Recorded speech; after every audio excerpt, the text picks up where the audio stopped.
Aïe les petits potes, comment vous allez? C'est notre anniversaire. Aujourd'hui c'est notre anniversaire, on a 3 ans. 3 ans. Ragnarok a 3 ans. Du coup qui dit anniversaire dit gâteau. Du D'anniversaire. coup on fait notre petit gâteau. Bon on a 2 petites tartelettes à la fraise, mais c'est très bien. Comme ça, si vous voulez nous accompagner, si vous Oh, avez une merde. petite canette qui traîne ou un petit gâteau chez vous. Hop. Et restez bien jusqu'à la fin. On a une grosse annonce à vous faire. La plus grosse qu'on vous a jamais fait, je pense. Enfin, c'est même sûr d'ailleurs. Oh, je galère. Ça, c'était un briquet Ragnarok. Les achetez pas parce que vous voyez, le marquage, il tient plus. C'est nul. Mauvaise qualité, c'est l'adobe. Ouais. Alors, Ragnarok, ils font des bonnes canettes. Et les briquets, c'est pas trop ça. On va faire des bougies. Ah oui, pas cool. Et voilà. 3 bougies parce qu'on a 3 ans, vous avez compris du coup. Ils sont pas cons. Oh. Allez, on chante. Vous chantez aussi.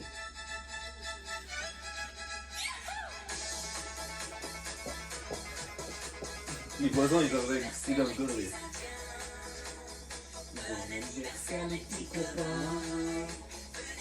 Ah mais les cow-boys, je pensais que c'était les Ah cow-boys. mais non, mais il y a les sous-titres. Allez. Permis. Allez, on souffle. 3, 2, 1. Sous l'eau, on a 3 ans. Bravo les copains, merci de nous suivre. Hein. Merci beaucoup. Maintenant on va déguster ce gâteau parce que nous on a faim. Et on vous cause en même temps. Et on vous cause. Allez, à tout de suite. Magnifique. Hop. Du coup. Est-ce qu'on n'est pas trop bien ici? Ah bah là on est bien. Pour un jour férié pour fêter nos 3 ans ensemble. Hop. Petite canette Ragnarok bien fraîche en plus. Bon, les choses sérieuses. Parce que là, qu'on va vous dire, personne n'est au courant. Même nos familles, Personne. Arrête. nos potes.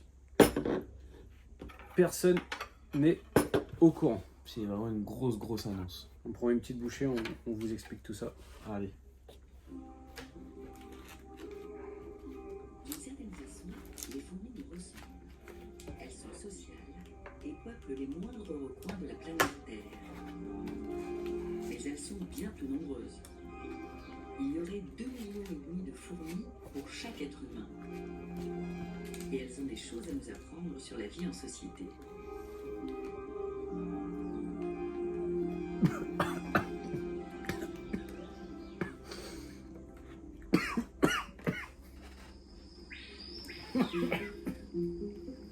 La plupart des espèces de fourmis vivent dans la ceinture tropicale.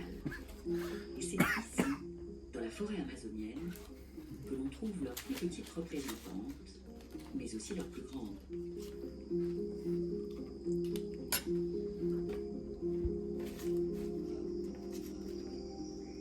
Au plus profond de la jungle, la plus redoutable des fourmis est partie en chasse.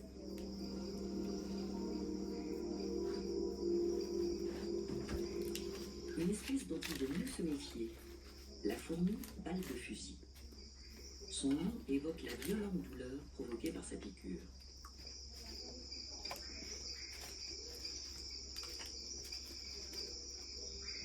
Grande de 2 cm, les ouvrières de cette espèce géante partent seules à la chasse. Et en toute quiétude, elles sont si fortes et résistantes qu'elles ont peu d'ennemis. Même le crapaud de l'escure préfère les laisser tranquilles.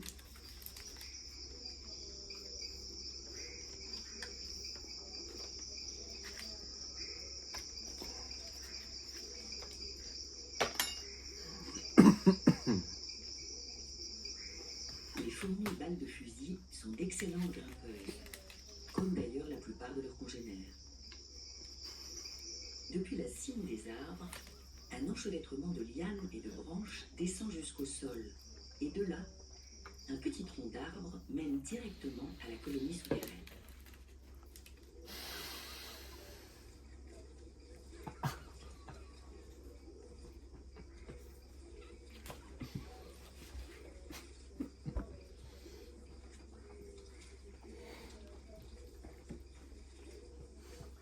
Des galeries du diamètre d'un doigt humain s'enfoncent d'1 mètre dans le sol, là où la chaleur du soleil ne pénètre pas facilement.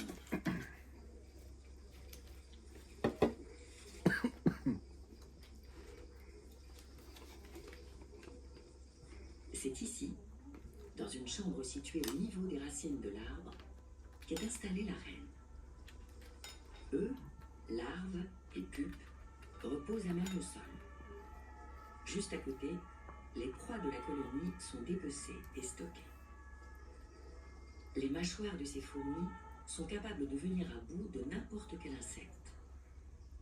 Leur descendance est choyée et en sécurité ici.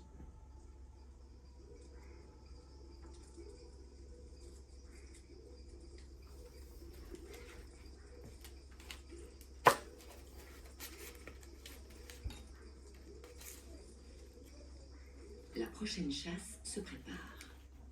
Comme toujours, une ouvrière part devant, seule, prête à combattre pour sa colonie.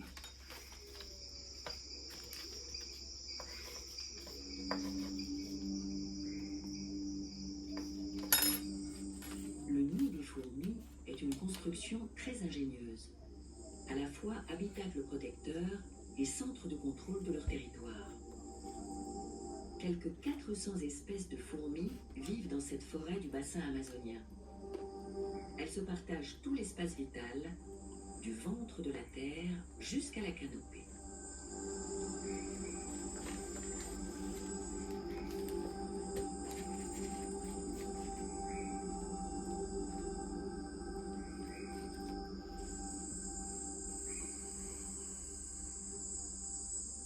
Certaines sèment la terreur. Pas ces fourmis parachutes en train de traire un pouls.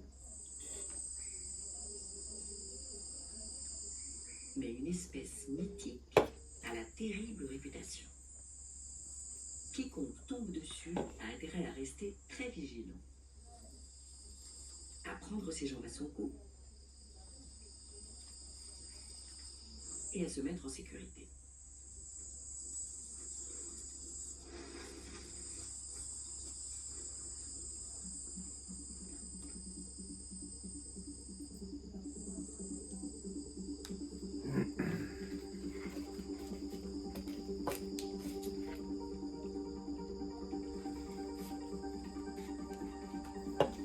Petits insectes rouge-orangés très agités sont redoutés par la plupart des animaux de la forêt tropicale. Les fourmis légionnaires.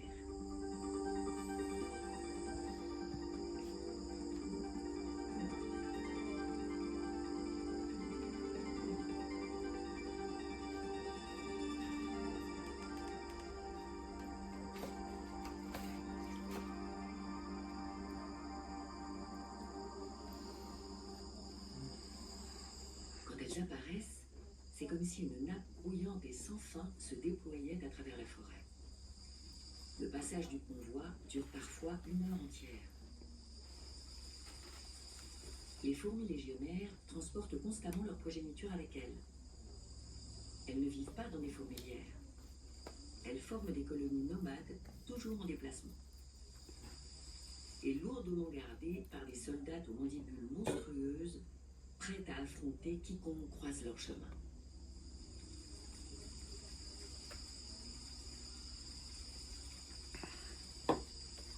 Certains animaux recherchent pourtant la proximité des fourmis légionnaires, tels ces coléoptères aux ailes courtes, des staphylins, qui émettent des odeurs ressemblant parfaitement à celles des fourmis légionnaires. Une ruse qui leur permet d'intégrer clandestinement la colonie et d'y être protégé. Quant à la scolopendre géante, elle est si blindée que les féroces fourmis n'osent pas l'attaquer. Un embouteillage se forme jusqu'à ce que l'obstacle s'éloigne tranquillement. Quand la reine et les larves ont besoin de repos, les fourmis construisent un bivouac avec leur propre corps. En apparence, la structure semble chaotique, mais il n'en est rien. Tout est bien à sa place. Ces fourmis mâles ne remontent donc pas totalement à un habitat. C'est là, au milieu des individus, que les provisions sont stockées, que les staphylins clandestins sont pris, et que la reine et les petites fourmis dorment. En termes de masse, les fourmis légionnaires sont loin d'être les championnes de la forêt amazonienne. Il existe une espèce de fourmi bien plus nombreuse qui fait des millions de trous dans la végétation.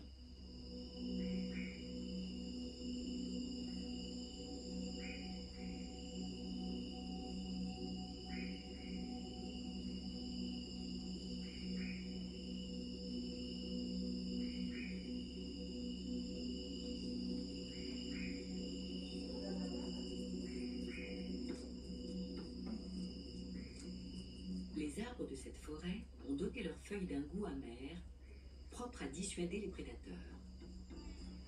Les fourmis coupe-feuilles sont incapables de les digérer. Et pourtant, que les feuilles aient des glandes, des poils ou même des épines, ces fourmis en découpent inlassablement des morceaux gros comme une pièce de 10 centimes. Elles les rapportent ensuite dans leur nid souterrain. Mais dans quel but ?